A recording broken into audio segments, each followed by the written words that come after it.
Շիկահեր մազերը սին ոչի մի մասն էին կազմում, բայց եկեք հիմա հրաժեշտանք նրանց եւ սկսենք նորեջից։ Միաժամանակ եկեք նաեւ ցույց տամ, թե ինչպես եմ տվյալ երանգը ստանում։ Ովքեր ինձ վաղուց են հետևում կփաստեն, թե որքան եմ վարսերի խնամքի միջոցներ փորձարկում, տվյալ պահին սա է, այսինքն շամպույնը եւ խնամքի միջոցը, որը նաեւ ջերմապաշտպան ֆունկցիա ունի, պետք է ասեմ շատ գեղեցիկ փայլ է հաղորդում, փափկություն, վրա նշված է, որ պետք է ընդամենը 5 րոպե պահել, բայց ես այն կես ժամ եմ թողնում ու պետք է ասեմ, այդ ժամանակ նոր արդյունքը իսկապես ակնհայտ է։ Կերաստասի տվյալ կոնդիցիոները նույնպես շատ եմ հավանում, քանի որ նախքան այն օգտագործելը իմ մազի ծայրերը հակված էին շատ արագ ճյուղավորվելուն։ Իսկ հիմա մազերս այնքան գեղեցիկ խնամված փայլ տեսք ունեն ու այդ ճյուղավորումը գրեթե չի լինում։ Նախքան տոնիկին անցնել եկեք տեսնենք, թե ինչ երանգ ունեն վարսերը հիմա։ Մազարմատիս եւ ծայրերի կոնտրաստը, ինչպես տեսնում եք, բավականին շատ է, մանավանդ չոր վիճակում էլ ավելի բաց է երևում։ Վերջին անգամ մազերս ներկել եմ մոտ 1 տարի առաջ Հայաստանում։ Նշեմ, որ արդյունքից իսկապես շատ գոհ եմ, բայց այդ փոփոխություն իսկապես շատ է ուզում։ Շատ էի ցանկանում ստանալ յուրահատուկ շագանակագույն, որը կլինի շոկոլադի եւ կարմիրի խառնուրդը, ու հենց այս երանգը տեսա, հասկացա, որ հենց այն է ինձ ինչ պետք է։ Նշեմ նաեւ, որ նախքան տվյալ երանգը փորձարկելը ես օգտագործել էի հատուկ մուս, որը մքացնող հատկություն ունի, որպեսզի տեսնեի, թե ինչ տեսք կունենայի մուգ մազերով։ Ցավոք սրտի տվյալ երանգը իր մեջ բավականին շատ սառը պիգմենտներ էր պարունակում, որի պատճառով իմ տաք գեղեցիկ բլոնդը,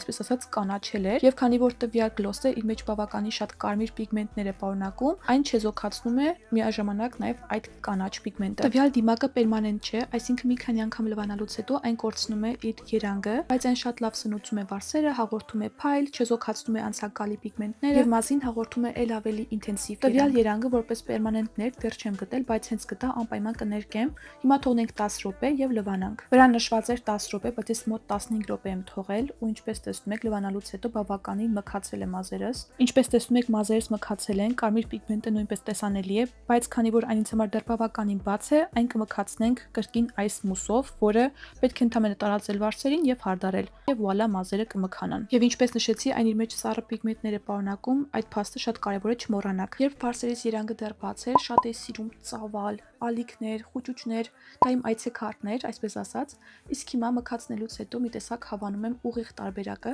Հիմա բացենք նաեւ մազափունջը եւ տեսնենք վերջնական արդյունքը։ Եթե անկեղծ շատ եմ հավանում, քանի որ հենց այն երանգն է, որը պատկերացնում է եւ ցանկանում էի ստանալ։ Դուք էլ մեկնաբանություններում գրեք, թե որ տարբերակը ավելի շատ հավանեցիք։ Իսկ ես Միլենան եմ, ով բացատրում է տեքստիլի լեզուն, խոսում նորաձևությունից եւ խնամքից, այնպես որ հետեւիր էջիս, որպեսզի չկորցնես։